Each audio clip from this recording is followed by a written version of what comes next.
Estás escuchando A la Guerra con una Cuchara, el podcast de Beatriz Robles y Laura Caorsi. Aquí hablamos sobre alimentación y nutrición con una mirada independiente y transversal desde el periodismo, la sociología y la ciencia. Somos una mezcla ecléctica, una periodista y una tecnóloga de alimentos y dietista nutricionista con perspectivas complementarias pero convergentes. Queremos que conozcas distintos ángulos de la alimentación y sus aristas con una visión social, lejos del ruido de la publicidad y de la desinformación que campa a sus anchas. Acompáñanos en esta batalla en la que nuestras principales armas son un café, una cuchara y un buen racimo de palabras.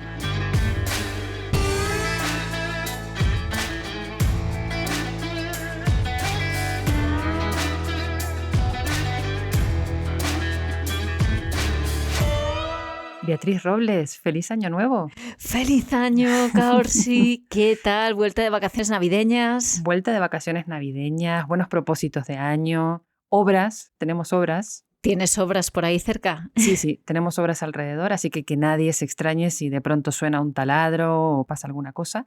Pero bueno, nos viene muy bien esto para el tema que vamos a tocar hoy. La verdad es que sí, porque vamos a hablar un poco de obras y de esas reformas corporales que queremos hacernos más bien en determinadas épocas del año. Y esta es una de ellas. Sí, exactamente. Ahora que se han terminado las fiestas, que hemos comido de más, que empieza el año nuevo y empezamos con buenos propósitos, es el momento ideal para ponerse a dieta, ¿no? Es algo que le pasa a muchísimas personas, particularmente que nos pasa a las mujeres.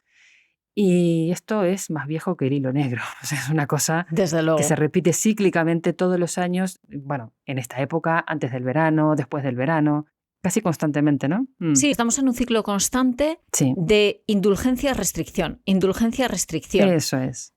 Y nos parece que eso es lo normal, además, porque siempre todos los mensajes que recibimos van en ese sentido. La operación bikini, la vuelta a las dietas detox, en fin, ¿qué nos vamos a contar, verdad? Eso es. Bueno, de esto vamos a hablar hoy, vamos a hablar de estas dietas, pero claro, a ver, estas dietas se suelen hacer para encajar, ¿no?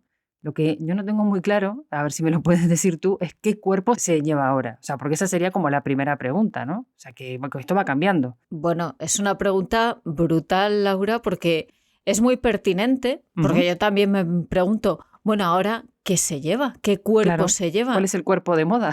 Y es que hablamos de los cuerpos como si fuese un patrón de ropa que podemos cambiar más o menos a voluntad.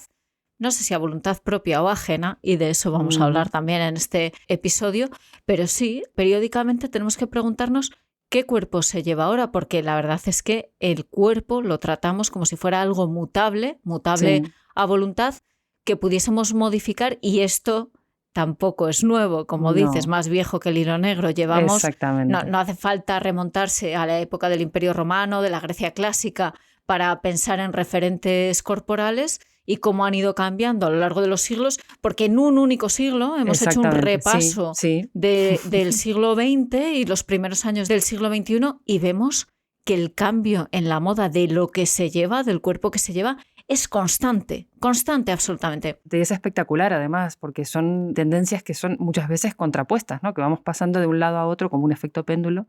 Por ejemplo, bueno, una cosa que veíamos entre 1910 y 1930, ¿no? Vamos a mirar un siglo para atrás, 100 años. ¿Qué se llevaba en esa época? Pues a mí se me ocurre o pienso cuando vemos las representaciones de la moda de esos años, en esos cuerpos rectos, con poca curva, el pecho muy disimulado, caderas suaves, un look un poco andrógino, que incluso ya en la década de los años 20 hay una idealización de un cuerpo extremadamente delgado, con muy poco pecho. Pensemos en las imágenes que se nos vienen a la cabeza de las películas de los locos años 20. Eso te iba a decir, exactamente. Ese tipo de moda que es prácticamente plana, recta, y que evoluciona más o menos en esa línea hasta los años 30. Claro, es que los años 30 esto cambia, ¿no? Porque el cuerpo ideal, ¿no? Tiene más una figura femenina más clásica, ¿no? Las curvas más marcadas, no exageradas tampoco, pero más marcadas, una cintura más definida, ¿no? Que aquí el icono que estábamos hablándolo antes sería, bueno, Marlene Dietrich, ¿no? Por ejemplo. Exactamente, pero claro, no se queda ahí porque hemos visto que ahora mismo tampoco se lleva ese cuerpo, entonces sigue avanzando, y a medida que avanza el siglo se prefiere otro tipo de curvatura para llegar a la máxima expresión en los años 50. Esa voluptuosidad encarnada en Marilyn Monroe, por ejemplo, o en Jane Mansfield. Es un cuerpo completamente distinto. Estamos pensando en 20 años de diferencia, de los años 30 del cuerpo plano recto a los años 50 de voluptuosidad máxima, la época de las pin-ups. Eso es, exactamente. Pero, claro, en los años 60, nada más unos añitos después, vuelve otra vez esta delgadez extrema, ¿no? Las minifaldas que muestran unas piernitas largas, delgadas, el pecho vuelve a desaparecer, ¿no? Es la época de Twiggy, ¿no? Es que va cambiando, pero muy, muy rápidamente. Muy rápidamente, y no se queda ahí. Y pasamos de década, llegamos a los 70 y ahí ya volvemos un poco al look natural, a una delgadez pero ligera, mínimamente musculada, un poquito atlética, que avanza a lo largo de los años 80, cuando se busca ya un look más saludable. Recordemos a nuestra adorada una vez más Jane Fonda, Santa Jane Fonda, lo que diga Jane Fonda, ahí vamos con ella. Jane Fonda sin gin tonics. Jane Fonda sin los gin tonics de los que hablábamos en el primer episodio de esta temporada, pero lo que diga Jane Fonda está bien. Y es cuando Jane Fonda salía con su aeróbic casero, se buscaba ese look más saludable, más fuerte, más atlético. Es el inicio de la época de las supermodelos. ¿Recuerdas? De Cindy Crawford, de Claudia Schiffer, Christine Turlington, todas esas supermodelos que empezaron a finales de la década de los 80 y que nosotras, por nuestra edad, ya empezamos a conocer, ya tenemos como referentes. Sí, porque todavía estaban ahí y las veíamos sobre todo en revistas, ¿no? Revistas de moda, revistas femeninas o dirigidas a chicas. Pero claro, los 90, o sea, no solamente estaba Nirvana tocando, ¿no? O sea, en los 90... Era algo más que música. Sí, esta moda con el look de la heroína, ¿no? Que volvía otra vez a ocuparlo todo, incluso lo que se llevaba en cuerpos femeninos, ¿no? Entonces tenemos esta piel pálida, un maquillaje ausente o con unas ojeras muy, muy marcadas, el pelo sin peinar, por supuesto, desaliñado, descuidado, pero a propósito, ¿no? No era una cosa de dejarse estar, sino que era un look buscado, no era una cosa casual, ¿no? La ropa más minimalista y claro, los tonos de todo eran como mucho más apagados, eran cuerpos muy delgados, o sea, volvía a cambiar otra vez esta estética femenina ideal, ¿no? Lo que se suponía que era lo deseable en ese momento. Exacto, el grunge no era solo, como decimos, un tipo de música, sino que esa estética también se imponía en los cuerpos. Claro. En la moda tenemos un referente clarísimo, Kate Moss, el rostro icónico de esta tendencia y que hacía campañas para marcas como Calvin Klein, que hubo una campaña súper famosa, si no la conocéis, una campaña con Mark Wahlberg en el año 93. Hay una serie de fotografías que son un referente. Y tenemos también películas como Trainspotting de Danny Boyle del año 96 o Kids del año 95 o Mi Dajo Privado de Gus Van Sant de un poquito antes del año 91 y todas reflejan lo mismo. Esta juventud un poco sin esperanzas, muy vinculada a las drogas y ese look de las personas que consumían drogas también se veía como algo icónico y estéticamente deseable. Se hablaba incluso del heroin chic, o sea, tal cual. La heroína chic, exactamente, ¿no? De los 90. Sin embargo, esto cambió de vuelta a finales de los 90, a principios de los 2000, empezó a cambiar otra vez y vuelve otra vez la voluptuosidad, ¿no? Creo que, bueno, todas recordamos el vestido verde aquel, ¿no? De Versace que lució Jennifer López en la gala de los Grammy, que claro, que marca como un momento de transición muy, muy claro, ¿no? Y a partir de ahí comienza, bueno, toda una tendencia de cuerpos muchísimo más voluptuosos, curvas muy marcadas, la mujer ocupando espacio, ¿no? Otra vez, ocupando espacio de las miradas, el espacio público. La época de Beyoncé, de Dolce & Gabbana. Exactamente, sí. Es cuando aparece la idea de las modelos curvy. Sí, sí, que se ha mantenido hasta ahora, ¿no? También en esa época es el show de las hermanas Kardashian que han ido marcando tendencia. Bueno, no sé si marcando tendencia o siguiéndola o un poco ambas cosas, pero bueno, que en ese momento fueron marcando tendencia y fueron protagonistas de este cambio, ¿no? En las búsquedas estéticas que podía haber en ese momento. Sí, de hecho, esa estética también vemos que evoluciona ligeramente. En la década de 2010, pues se mantiene la idea de la voluptuosidad y esos cuerpos muy definidos con cinturas estrechas, caderas anchas, pero se le empieza a dar importancia al fitness, a una idea de cuerpo más saludable, manteniendo un poco esa línea, ¿no? De las Kardashian como referencia. Como referente, sí. Pero no sé qué pasa, que llegamos a la década del 2020, a la década Sí. del 20 de este siglo, y de repente vuelta al minimalismo, a unos cuerpos mucho más, entre comillas, discretos, Sí. más escondidos, posiblemente muy relacionado con la época que estamos viviendo de, pues las convulsiones, tanto políticas sanitarias, el COVID. Sí. Aparece además algo que es curioso, que junto con esta idea del cuerpo proporcionado, tonificado, esa idea del autocuidado, de esa estética de maquillaje clean, la Sí, clean sí, girl, sí. un maquillaje muy suave. Muy suave, sí, que parece que no tuviesen maquillaje, ¿no? Pero que lleva muchísimo trabajo detrás, por otra parte. De hecho, esto convive con las rutinas, ¿no? Esta tendencia que está tan de moda, Exacto. que son las skincare, ¿no? Las skincare routine. Todas las rutinas de cuidados que hay que hacer. O sea, que si tú te pones a hacer eso y comienzas pronto por la mañana, es que te lleva Es un que te montón de tienes que rato. dedicar a eso, que es exactamente lo que hace la gente que nos la vende. Claro, sí, sí, que son un montón de pasos, de productos y que también van un poco a la línea de un cuerpo femenino que no ocupa demasiado espacio, ¿no? Que no molesta. Sí, mucho más discreto, una moda mucho más discreta, acompañada de un momento en el que están en auge tendencias mucho más conservadoras en la política, Tal cual. como por ejemplo las tradwives. Sí, Es sí, decir, sí. que esas mujeres a las que puedes llevar a cualquier sitio porque siempre saben estar, que es una expresión que aborrezco porque yo no Saber estar. quiero saber estar, yo quiero ocupar un espacio, pero Sí. que saben estar, que nunca te dejan mal, que no son Ujú. estridentes. Los vecinos o tus compañeros de trabajo nunca van a decir que tu mujer iba demasiado escotada. No, porque son discretas, con colores planos, sencillos, austeros, esa moda limpia. Que no quiere decir tampoco que tengamos una mejor relación con nuestro cuerpo o que podamos salir a la calle sin maquillar. No, desde luego que no, porque hay todo un cuidado detrás para conseguir ese efecto, ¿no? Y fíjate que a mí esto me hace pensar mucho en cómo se pauta desde fuera una determinada estética. Ahora tú estabas comentando esto de que en esta época, ¿no? En la nuestra, la que estamos ahora, lo que se lleva es esta estética por ahora, vamos a ver cuánto nos dura, pero claro, esto ha ido cambiando y siempre es desde afuera, ¿no? Siempre hay una imposición desde fuera de cómo tenemos que ser, cómo tiene que ser nuestro cuerpo, cómo tenemos que lucir, particularmente las mujeres, ¿no? Y al respecto hay un artículo que se publicó a finales del siglo XIX, del siglo XIX, sí que lo tengo que pensar, sí.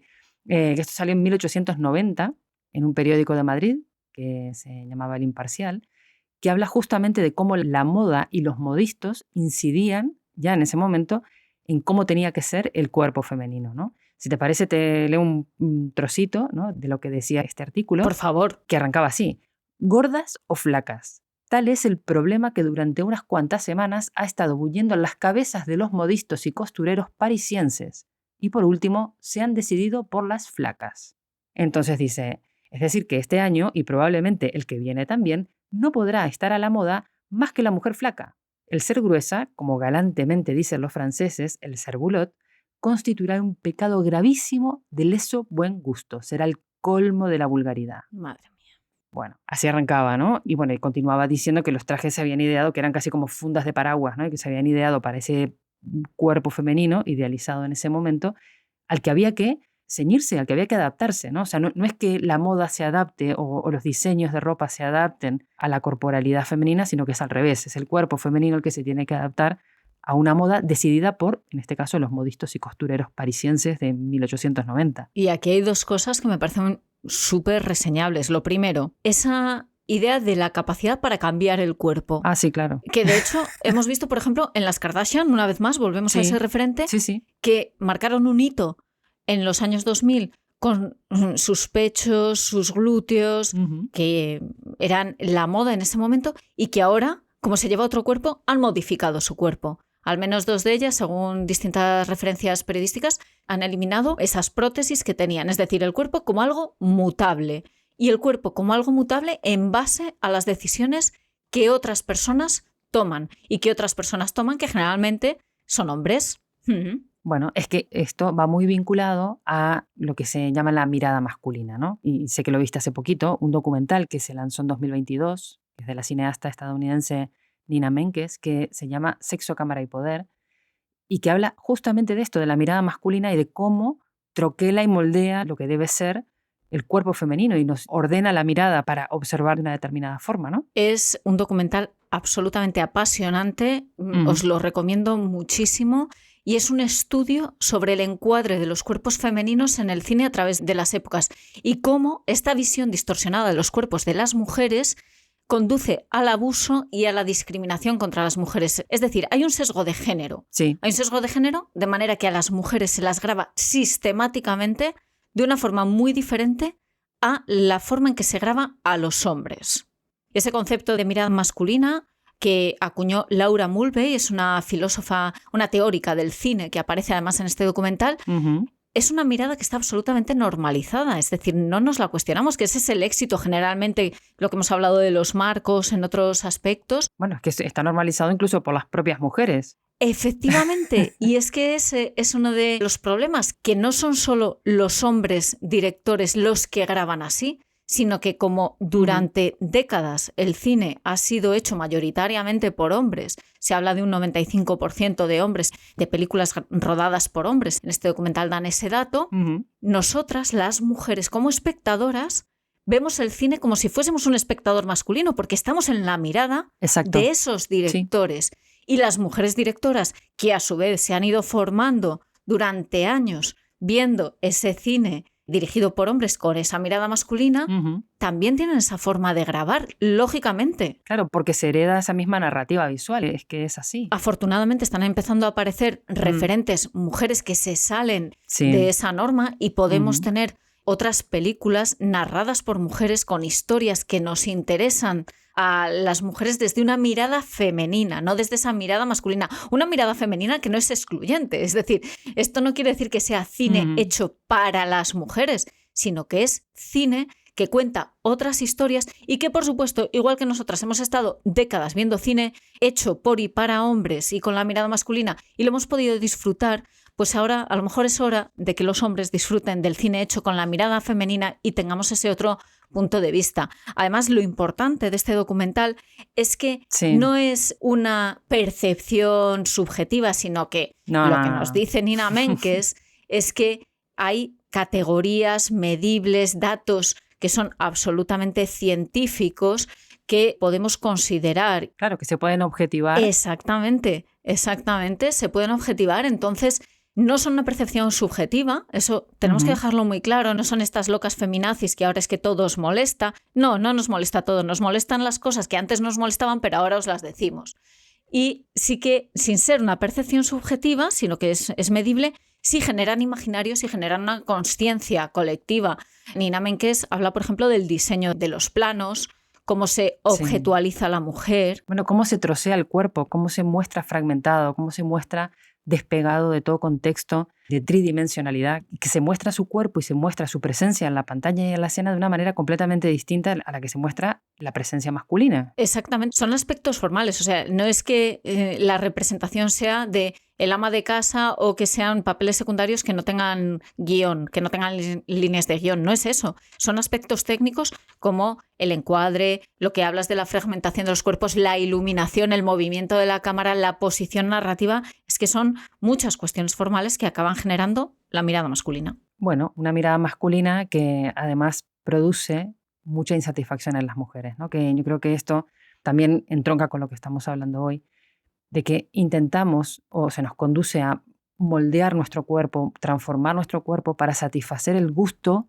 de otros, para satisfacer esa mirada masculina, para satisfacer una moda, para satisfacer una manera de consumir o un mercado o un modelo capitalista, o para satisfacer, por ejemplo, a Instagram, ¿no? Que Instagram como red social es que está en las antípodas de un Satisfyer, o sea, es que es una máquina generadora de insatisfacción permanente, ¿no? Que todo el tiempo te recuerda todo lo que está mal en tu cuerpo, que te tienes que cambiar esto, que te tienes que añadir lo otro, que te tienes que quitar lo demás aquí, hacer una rutina de belleza, lo que sea, hacer una dieta, pero todo el tiempo te está generando insatisfacción. Todo lo que está mal en tu cuerpo y todo lo que estás haciendo mal porque lo podías estar haciendo de otra manera o podías estar consumiendo este producto o comprando esta rutina o siguiendo mi método, apuntándote a mi seminario. Sí. Es terrible porque además es una red social que es eminentemente visual. Es visual. La importancia de nuevo de la mirada, ¿no?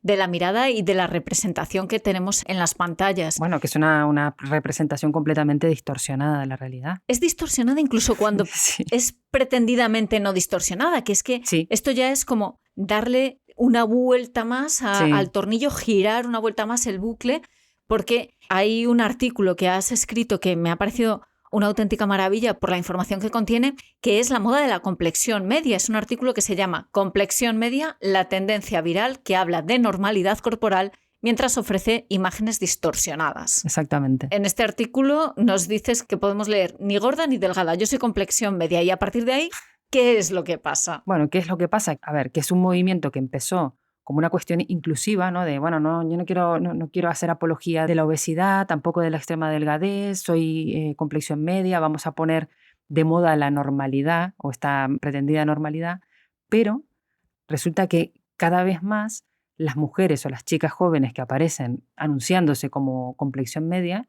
no lo son. No lo son. Son chicas extremadamente delgadas que dicen ser complexión media. Entonces, esto puede obedecer a una cuestión intencionada en algún caso, pero sobre todo muchas veces obedece a una autopercepción que está distorsionada, que no se condice con la realidad. O sea, son chicas que son muy delgadas y que se perciben complexión media, o sea, estar en un normopeso, por ejemplo, ¿no?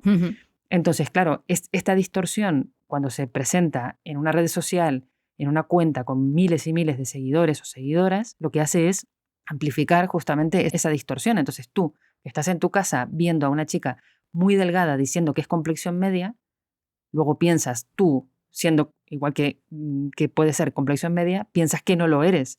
O sea, porque lo que estás viendo ahí no se corresponde con lo que tú ves en el espejo en tu casa, ¿no? Es una distorsión interior probablemente que tienen las personas que se muestran y genera una distorsión exterior de las personas que las están viendo. La amplifican porque, claro, como es una red social que lo que hace es amplificar mensajes de todo tipo, bueno, también, ¿no? También, con los riesgos que tiene, esto. Sí, esto además lo podemos leer también en un artículo sobre el mismo tema, un artículo de Andrea Proenza en el diario.es que se llama ¿Qué es una talla mediana? La tendencia en redes que ha desatado el debate sobre la diversidad corporal, y explica precisamente esto, que la mayor parte de los contenidos publicados con esa etiqueta de mid-side están protagonizados por mujeres con cuerpos totalmente normativos y que se hace eco de la distinta percepción que se tiene sobre un mismo cuerpo, porque es que encima, claro, cuando se publica esto, hay gente que, por supuesto, emite su opinión y que dice que está extremadamente delgada, y otras personas que dicen que es una persona que está en sobrepeso o que tiene obesidad o que es una gordibuena, y esto volvemos a la idea de la distorsión. Y además, algo que se pregunta Andrea Proenza es si tiene sentido seguir usando etiquetas para visibilizar la diversidad corporal y de qué forma estas diferencias de percepción sobre lo que se considera un cuerpo delgado o un cuerpo gordo responden precisamente a ese sistema estructural gordófobo, patriarcal, racista y capitalista que afecta a todos los ámbitos de nuestra vida. Nada que añadir. Quien puede añadir algo sobre esto es Mariana Álvarez, que es dietista nutricionista, que está especializada en trastornos de la conducta alimentaria y a quien le hemos preguntado cómo impactan estos cánones estéticos que vemos en las redes sociales en las conductas alimentarias de las personas, en su salud y cómo cuesta salir de ahí, ¿no? Si te parece, escuchamos lo que nos cuenta Mariana. La presión social influye mucho en lo que nosotras nos encontramos en consulta, que las personas, bueno, pues al final buscamos pertenecer y agradar, ¿no? Entonces, en ese intento, la cultura de dieta nos lleva a pensar que la mejor manera de cuidar nuestra alimentación o de cuidarnos es contar calorías y restringir. Entonces, empezamos a catalogar los alimentos como buenos o malos, sanos o insanos, y al final lo que hacemos es desconectarnos de nuestras señales internas, que son las que deberían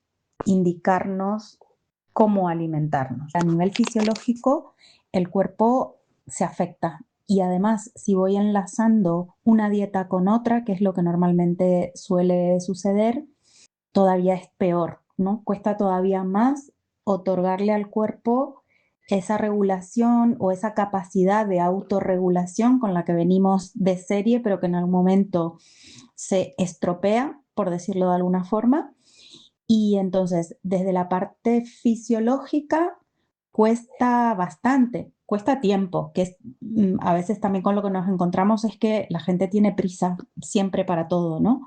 No solo tenemos que trabajar la parte fisiológica, sino que eso tiene que acompañar también el cuestionamiento, o sea, el paciente debería cuestionar el constructo social de éxito-fracaso, donde el éxito está asociado a la delgadez, al comer súper mega saludable y al hacerlo todo muy, sí, desde el control, digamos, y el fracaso todo lo contrario. Bueno, ¿qué decir? hay mucha tela para cortar aquí, ¿no? Pero yo quizás me quedaría con algunas de las cosas que comenta, ¿no? Por ejemplo, esto de la desconexión que tenemos con nuestro cuerpo, del dejar de escuchar las señales internas, de lo difícil que es escuchar señales internas de un cuerpo cuando estamos en un sistema que ofrece tantísimo ruido alrededor, ¿no? Que a mí me parece que esto sí que hay que señalarlo, ¿no? Que al final estamos embebidas en un entorno que todo el tiempo nos está generando necesidades de abundancia, de comer más, de generar hambre, apetito, deseo permanente, y por otro lado nos está diciendo, no, te tienes que contener, tienes que adelgazar, tienes que bajar de peso, tienes que tener una dieta frugal, ¿no? Entonces estamos ahí como permanentemente entre dos extremos y se nos pide bueno, una contención, ¿no? Y un equilibrio que es muy difícil de mantener en un entorno así, ¿no? Con tanto ruido. También me parece importante lo que dice Mariana, ¿no? De la prisa, ¿no? De querer resolverlo todo rápido y de cómo se asocia la idea de éxito o de fracaso con el cuerpo, ¿no? Que parece que un cuerpo delgado es sinónimo de éxito y ya está, ¿no? No importa lo que pase detrás de ahí. Pero entronca mucho con lo que hemos hablado, con que el cuerpo es algo que puede mutarse. El cuerpo es algo que puedes cambiar, o esa idea de que se puede cambiar a voluntad. Entonces, si no lo cambias a voluntad, hay un estigma sobre tu cuerpo. Es el estigma que sufren muchas personas que tienen sobrepeso, que tienen obesidad, que son personas gordas y que sufren la mirada de los otros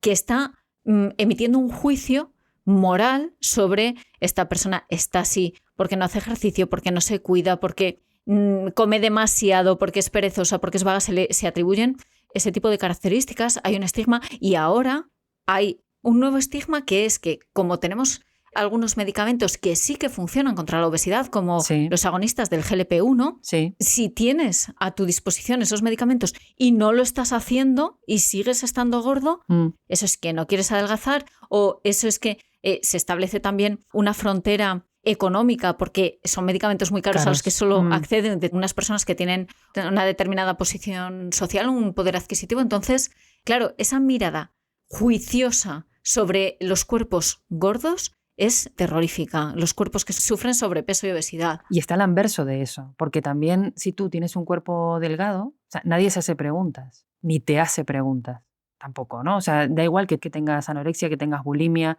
que tengas un montón de problemas o de relaciones conflictivas con la comida, que estés haciendo unas dietas salvajes para mantener ese peso que sea del agrado de la mirada de los otros, ¿no? A nadie le importa eso. O sea, no, lo que importa es que tú cumplas con el canon estético. O sea, que realmente no es una cuestión de salud. Cuando se hacen este tipo de juicios, no es una cuestión de salud, ¿no? Porque la cuestión de salud va por un lado, pero esto es una cuestión moralista, es una cuestión estética. Y ya está. Y que está vinculado directamente con la gordofobia. En las personas, he utilizado varias veces la palabra gorda porque es la que utilizan precisamente los activistas en contra de la gordofobia para reivindicarse, para reivindicar sus propios cuerpos, para reivindicar su existencia. Su presencia en el espacio público. Por acabar con este tema, que nos daría para un episodio entero, pero sí que tengamos cuidado con ocultar bajo esa preocupación por la salud de los demás una actitud gordófoba, porque a veces aparentemente estamos preocupándonos por su salud, que eso es una pata. Sí, que existe y está, sí. Los factores de riesgos que están vinculados con el sobrepeso y la obesidad son innegables, pero muchas veces detrás de esa aparente preocupación por la salud de las personas que tienen sobrepeso y obesidad hay otra cosa. Exactamente. Bueno, de hecho hay una cosa que sucede y es que está todo hablábamos antes del ruido, ¿no? Del ruido a nuestro alrededor. Parte de ese ruido tiene que ver con la publicidad que recibimos, ¿no? De la industria cosmética, que fíjate que el sector de la belleza y la higiene es el sexto que más invierte en publicidad en España. Y en redes sociales, particularmente, porque invierten en publicitarse en un montón de lugares, ¿no? Pero en redes sociales, que es de lo que estamos hablando aquí, de TikTok, de Facebook, de Instagram, son el cuarto anunciante, ¿no? Estas 3 redes sociales concentran el 90% de los anuncios. Son cifras que no me extrañan nada porque al final este tipo de industria es un captador de oportunidades, es un captador de mercados. ¿Dónde están sus posibles clientes? ¿Dónde está su posible mercado? Ahora mismo en las redes sociales. Esto engarza absolutamente con el turbocapitalismo en el que estamos, esa rapidez de la que hablaba Mariana, ese tener soluciones rápidas, esa prisa. ¿Qué consiguen estas redes? Pues algo que es absolutamente útil, que es generarnos muchísima insatisfacción, que nos crea una necesidad y a partir de ahí no te preocupes que ya habrá una industria, un influencer, que alguien que va a satisfacerla y te va a vender la solución o el caminito para llegar a ese cuerpo que quieres, que deseas. De hecho, explota una cosa que existe desde hace muchísimo tiempo, que es antigua como todo lo que estamos hablando aquí, como nosotras también antigua, que es esta cosa de querer encajar, ¿no? O sea, las modas van cambiando, porque como decíamos al principio del episodio, según qué año, según quienes lo determinen, pues se lleva un cuerpo, se lleva otro, hay que hacer tal cosa, hay que hacer tal otra, pero lo que no cambia es el deseo de encajar. Exacto. Para no sentirse rechazado, por ejemplo, ¿no?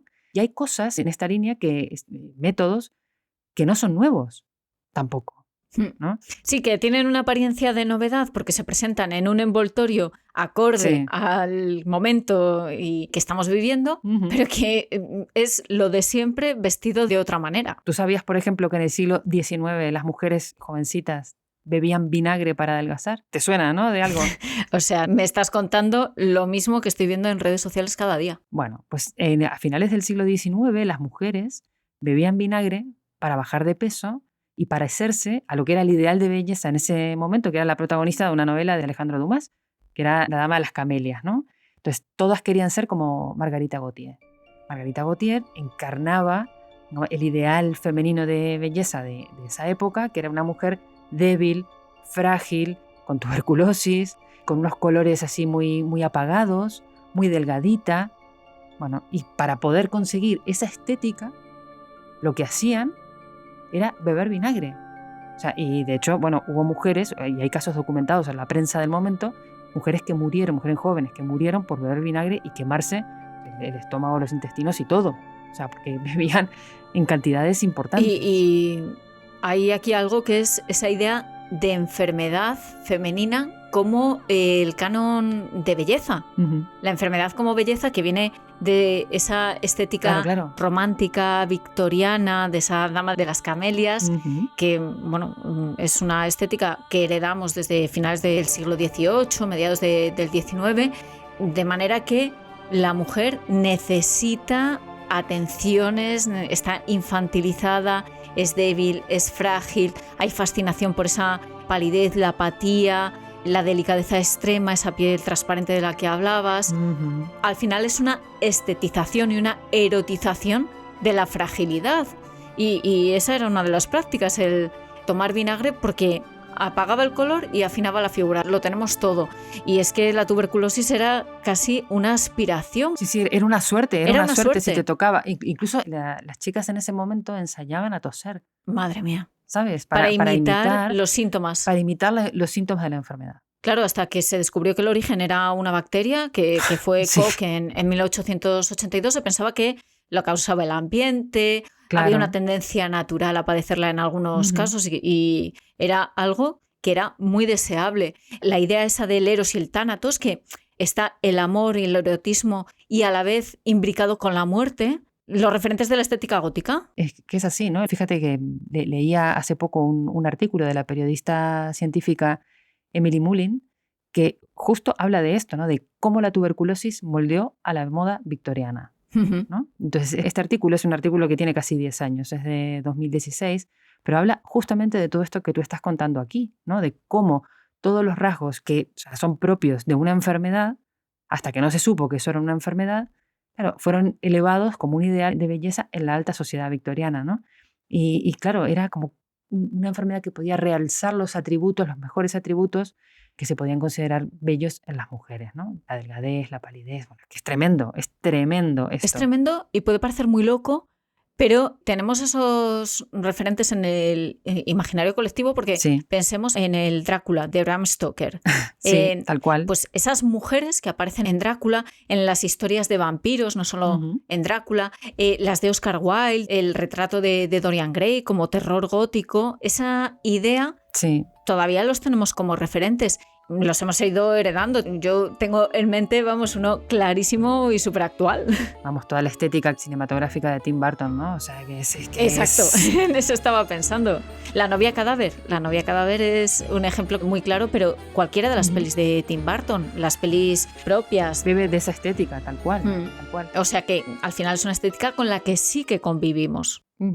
Pero fíjate, ¿no? Que esto es interesante porque son cosas que ocurrían hace muchísimos años y que siguen ocurriendo hoy, ¿no? Que, quiero decir, la búsqueda de un ideal de belleza, el querer aproximarse a eso, el querer encajar, ¿no? Y después las dietas y los métodos para poder bajar de peso. O sea, que esto es una cosa que a mí me hace, bueno, te iba a decir me hace gracia, no me hace gracia, pero cuando a veces se presenta una dieta y te dicen el método definitivo, no sé, bueno, no. O sea, es que si fuera definitivo es que esto ya estaría resuelto desde hace muchísimo tiempo. Y si uno mira hacia atrás y se pone a revisar, por ejemplo, en artículos de prensa antiguos, encuentra numerosos ejemplos, muchísimos, de historias de personas que querían adelgazar y las cosas que hacían en ese momento, que tampoco son, creo, tan diferentes a las que hacemos ahora. ¿Te parece que hagamos un juego de espejos de algunas de esas noticias que yo sé que te gusta mucho buscar en la hemeroteca, noticias de hace décadas o de hace más de 100 años, y cómo se corresponderían con algunas propuestas actuales de dietas?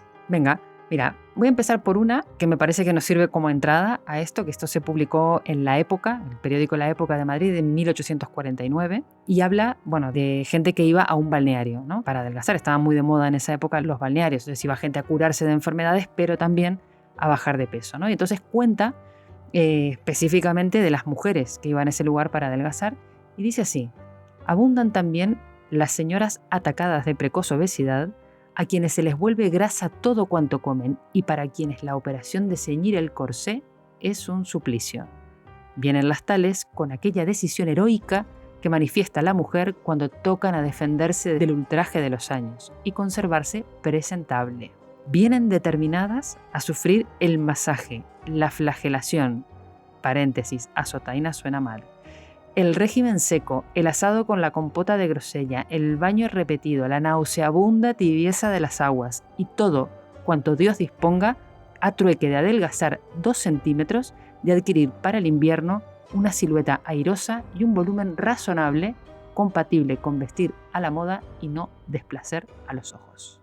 ¿Qué me cuentas? Bueno, pues me suena mucho a esos balnearios especializados en dietas adelgazantes que proponen ayunos durante días, comidas solo líquidas y demás prácticas que, bueno, no creo que estén muy alejadas quizá la azotaina, ¿no? La azotaina, sí, pero bueno, es que es tremendo. El resto de propuestas dietéticas, masajes, no se aleja mucho de lo que me acabas de leer. A ver, otro cortito. Este se publicó en La Moda Elegante de Cádiz en 1879 y pone así: el mejor remedio de adelgazar sin menoscabo de la salud, ojo, importante, consiste en dormir muy poco, acostarse tarde y levantarse temprano, hacer mucho ejercicio, abstenerse en cuanto sea posible de alimentos feculentos y comer poco pan. Aquí directamente la idealización de la hiperproductividad y del autocastigo vestido de autocuidado. ¿Cuántas veces nos encontramos con alguien o nosotras mismas decimos con un punto de orgullo: vengo sin dormir o he dormido solo 2 horas porque tenía que entregar un trabajo,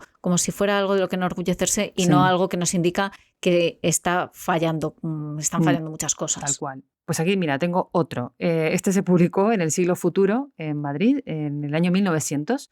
Y este me llamó la atención porque es un hombre, el protagonista de la historia, ¿no? Este es un hombre de 50 años que el 18 de marzo de 1899 pesaba 147 kilos y pudo bajar a 93 kilos, perdió 54 kilos en un año gracias al siguiente tratamiento.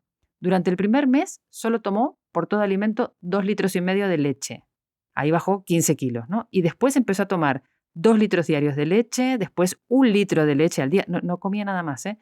1 litro al día, bueno, perdió 6 kilos más. El 1 de noviembre dejó de enflaquecer, a pesar de no tomar más de 1 litro siendo sometido entonces al régimen de las legumbres verdes, herbáceas y frutas frescas a discreción, con lo cual volvió a seguir adelgazando y recobró al mismo tiempo la salud. Una persona que estuvo bebiendo leche durante un montón de meses y nada más que leche para bajar de peso. Pues aquí tenemos una combinación clarísima entre dietas monoalimento, de esas que tienen el nombre de un solo alimento y que a veces incorporan alguno más, pero dieta de la piña, de la sopa, del repollo, del huevo cocido, las que se nos ocurran. He leído... La alcachofa, ¿no? ¿Habías dicho la alcachofa también? La alcachofa sí. No, pero bueno, fue un must en los 90 precisamente. Estas dietas monoalimento, que al final son dietas de muy bajo contenido calórico y por lo tanto, claro que se adelgaza, lo cual no quiere decir ni que se cubran los requerimientos nutricionales ni que sea una buena idea hacerlas. Pues mira, aquí tengo otra, publicada en El Imparcial en 1895. Esto es un régimen que tiene nombre, el régimen Bautin, ¿no? Y cuenta así la historia. Al sistema del vinagre, que hemos hablado antes, siguió en la moda el régimen Bautin. Consiste en esto: del pan nada más que la corteza y bien tostada, carnes casi quemadas, nada de salsas, de féculas ni de grasas, por bebida nada más que un sorbo de agua enrojecida con vino tinto, y eso un buen rato después de comer, jamás con la comida. Bueno, pues me suena mucho. Primero, dos cosas. Las dietas con apellidos, el régimen Bautin. Ya empezamos con los métodos que tienen nombre del señor que lo inventa, el método Hay, la dieta de Dukan, la dieta Montignac y podemos Atkins seguir. Y demás, Atkins, ¿no? podemos seguir hasta nuestros días. Y hay una comparación directa porque habla de al sistema de vinagre siguió en la moda pues la dieta del vinagre. La dieta del vinagre es que oímos hablar de ella hoy en día. Venimos del romanticismo, de esa palidez extrema y nos encontramos con que seguimos con la dieta del vinagre. Y la dieta del vinagre ahora se sofistica un poco porque se propone como una solución para controlar los picos de glucosa, los picos normales, fisiológicos que producen los alimentos cuando los consumimos, que nos sube la glucosa en sangre y que es algo absolutamente normal. Bueno, pues ahora, ¿qué proponen muchas dietas? Tomar unas cucharaditas de vinagre antes de las comidas, ordenar los alimentos de determinada manera para conseguir un efecto hipoglucemiante. Es cierto que el vinagre tiene ese efecto hipoglucemiante, pero es que no tenemos que controlar nuestras funciones fisiológicas normales como la secreción de insulina, la subida de glucosa, todo el tiempo, que es a lo que nos llevan hasta el punto de que hay personas sanas poniéndose glucómetros, los glucómetros que utilizan las personas diabéticas para controlar cuál es su valor de glucosa en sangre en todo momento. Sin necesitar conocer esa información, porque son sanas. Sin necesitar sanas, claro. En absoluto, porque están sanas. ¿A qué nos lleva? Bueno, pues a tener una sensación de que tenemos un control sobre lo que pasa en nuestro cuerpo y que nos puede llevar a obsesión, a limitación de las opciones alimentarias, a hacer rituales extraños como los de beber vinagre para intentar evitar esos picos de glucosa. Nos condiciona, nos complica la vida y nos puede generar una obsesión en torno al control de algo que no podemos controlar. Pues si quieres te voy a contar un ejemplo más que encontré por ahí. Este está recogido en el libro Historia de la Belleza de George Vigarello, es un libro de 2005 que aborda en la primera parte lo que se consideraba belleza en el siglo XVI. Entonces ahí recoge una historia de cómo se distinguía, ¿no? lo que hacían las mujeres venecianas, las mujeres napolitanas en 1609 para adelgazar o mantener el peso ideal del momento, ¿no? Por ejemplo, unas buscaban hacer mezclas con nueces de la India, almendras, pistachos, piñones, semillas de melón, carne de perdiz y de capón, las comprimían, les ponían azúcar, ¿no? Y con esa mezcla, esa especie de mazapán, se lo comían todas las mañanas con una copita de vino de Chipre, ¿no? Eso era una historia, ¿no? Pero también había otras dentro de la época que lo que hacían era mezclar greda o palo de santo pulverizado, ¿no? Que la greda es como una arcilla para poder adelgazar. O sea, esto estamos hablando de 1609. Sí, y me suena mucho y me parece que tiene un paralelismo claro con esas dietas que se nos proponen ahora, que son exóticas, restrictivas, muy pautadas, que ofrecen auténticas, para mí, pociones mágicas, porque te dicen las cantidades exactas, no te puedes pasar, no te dicen medio vaso, te dicen tantos mililitros de mezclados con durante 8 horas en el frigorífico, luego les añades, son pociones mágicas, o sea, es la exaltación del pensamiento mágico para que sientas que estás haciendo magia, pero con tu cuerpo. Abracadabra, pata de rana y así, ¿no? Empezamos a mezclar cositas y hacer una fórmula especial y y que funcione, que no funciona. Spoiler, no funciona. Spoiler, no funciona. De hecho, la industria de las dietas es, curiosamente, la industria que más dinero gana fracasando todo el tiempo. Bueno, es que no tengo nada que añadir a eso que acabas de decir, porque es así. Y lo que estamos viendo aquí es que con el paso de los años, de las décadas y de los siglos, incluso, las mujeres particularmente, no solamente, pero particularmente nosotras vemos una y otra vez, nos vemos sometidas a este tipo de lógicas, ¿no? ¿Qué decir, Bea Robles, después de todo esto? Creo que al final es una búsqueda de control de nuestro cuerpo a través de la alimentación, persiguiendo un ideal que dictan otros en base a sus propios intereses. Sí, porque si la moda corporal no cambia, nosotros no tenemos necesidad de estar adaptándonos a ella, de buscar soluciones constantes, no tenemos frustración permanente, no podrían vendernos esos remedios, esas soluciones a nuestra frustración, en un contexto en el que además tenemos muy poco control sobre los factores externos y que finalmente acaba volviéndose en nuestra contra. Si te ha gustado esta batalla, sigue escuchándonos en todas las plataformas de audio. Comparte este podcast en tus redes sociales y envíanos tus dudas, sugerencias o etiquetas deleznables para que las analicemos a alaguerraconunacuchara@gmail.com. Nos escuchamos en el próximo episodio.